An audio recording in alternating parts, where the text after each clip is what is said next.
Hello and welcome back. Today we are being joined by a legend from New Zealand.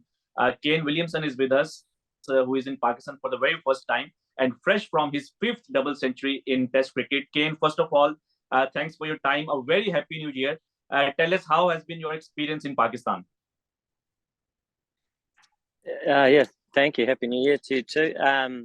Yeah, it's been great. The team have loved their time here so far, and yeah, I mean everybody's first time to Pakistan and to play, which yeah, it's been quite special actually. It's obviously great to see cricket back here in Pakistan, and to be a part of that. Yeah, the experience has been wonderful so far. Kane, you have 5 centuries against Pakistan, over 1,000 runs, a great record in ODI cricket as well. You love playing against Pakistan, don't you?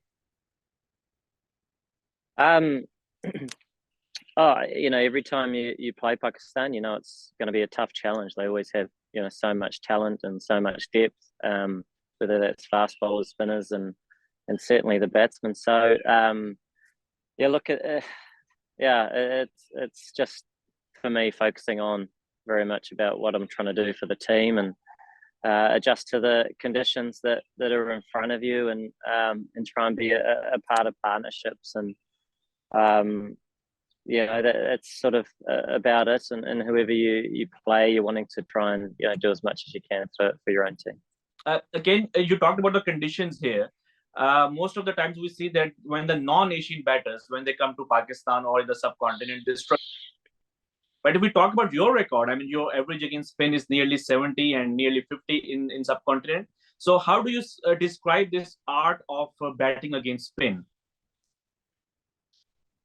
Yeah, I mean, I suppose naturally when you come to the subcontinent, there's a high volume of spin that you face, and I guess that's quite different to back home or in a number of other countries where seam bowling is a lot more prevalent, and I guess just trying to adjust your game, and everybody does it a bit differently, and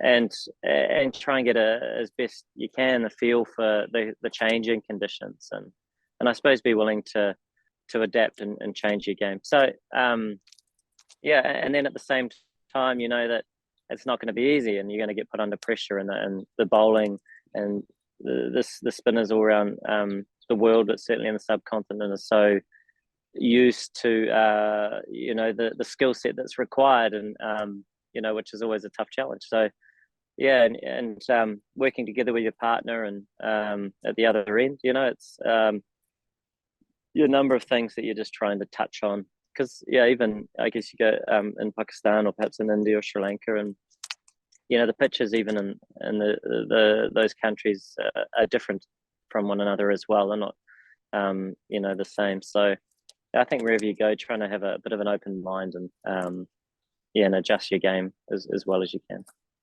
Again, if we talk about batting against spin in other formats as well, I mean, especially in T20 cricket, and we see that most of the great batters of this generation, yourself, Virat Kohli, Babar Azam, they have great averages against spin in T20 cricket as well.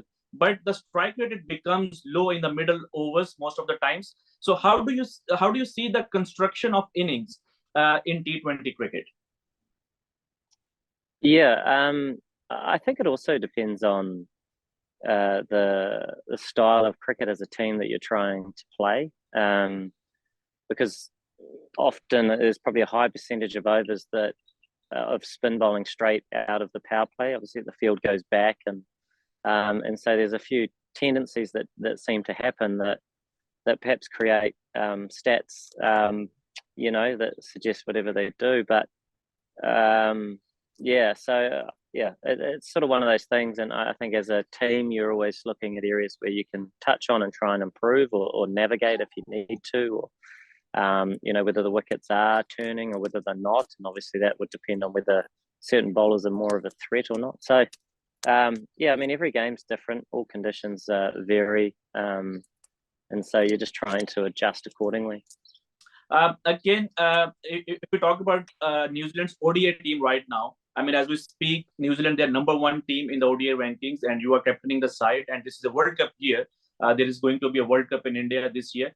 Do you think that New Zealand will be among the favorites for that World Cup?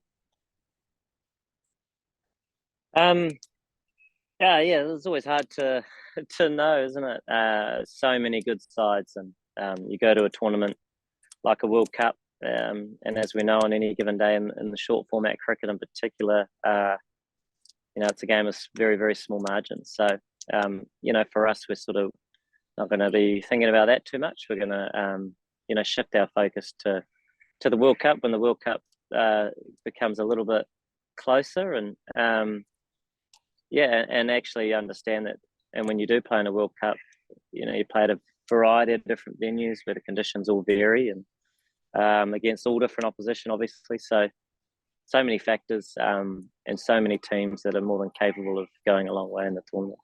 You were having a great time as the New Zealand captain. I mean, you were batting really well, average of 57, and New Zealand won the World Test Championship under your leadership. So, what were the ideas or the thoughts behind stepping down from Test captaincy? Yeah, it wasn't so much ideas of stepping down from Test captaincy specifically. It was more holistically looking to share the load a little bit, and obviously having done it for a long time, and having a number of other strong leaders in the group, I felt that it was a good time to start sharing that load. The volume of cricket is so high, and so it felt like the time was right to do that. Again, you have played a lot of cricket with Brendan McCullum, and he's now England's coach. And England, they will be coming to New Zealand very soon for 2 Test matches. What do you make of this bazball? Do you think that New Zealand will be able to counter England's aggression, which they have shown under Brendan McCullum? Yeah, I mean, we've played them fairly recently, and we saw certainly that, and coming out and playing very aggressively and playing really well. And it's always a tough challenge, any test that you play, and for us, trying to be aware of that and commit to our plans as well that we want to try and do, which often, for us is the focus. Will be important going into that next series as well. Ken, thanks for your time. Thanks for talking to us. We wish you a happy new year once again.